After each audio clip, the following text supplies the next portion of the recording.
تو کہتے ہیں ایک شخص آتا تھا مجلس میں، مولا حسین کی مجلس ہو رہی ہے، یہ صرف چائے پینے کے لیے مجلس میں آتا تھا۔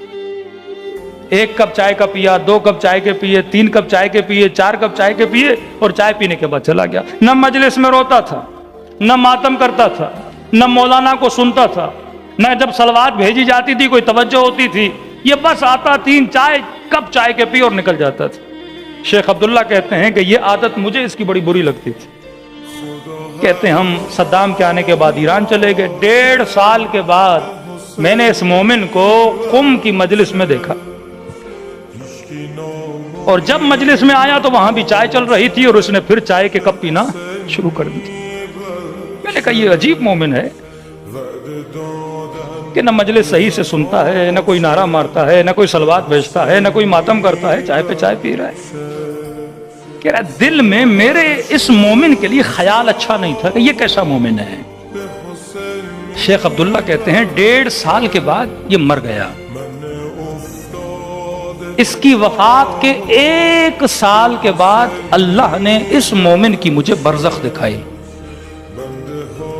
ہر کسی کی برزخ نہیں دکھائی جاتی، کیونکہ اس مومن کا خیال میرے دل میں برا تھا، اور تاکہ میں لوگوں کو بتاؤں کسی مومن کے لیے ایسا نہ سوچا کرو۔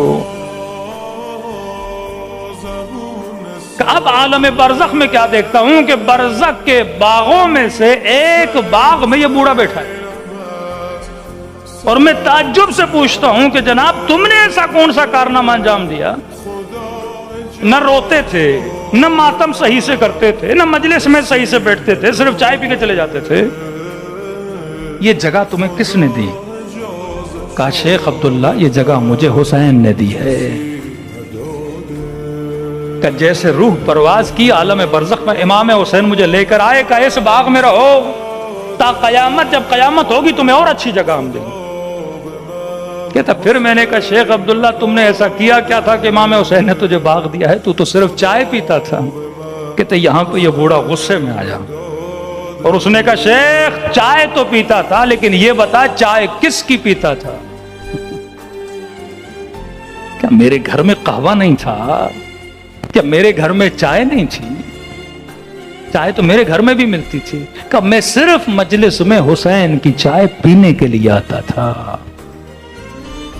جو اس نیت سے بھی مجلس امام حسین میں آئے کہ میں تھوڑا نیاز کھا کے آ جاؤں، فرماتے امام حسین اس کا بھی اجر ضائع نہیں کرتے۔ اب تصور کرو جو حسین کا ماتم کرے، جو حسین پہ گریہ کرے، جو حسین پہ جان قربان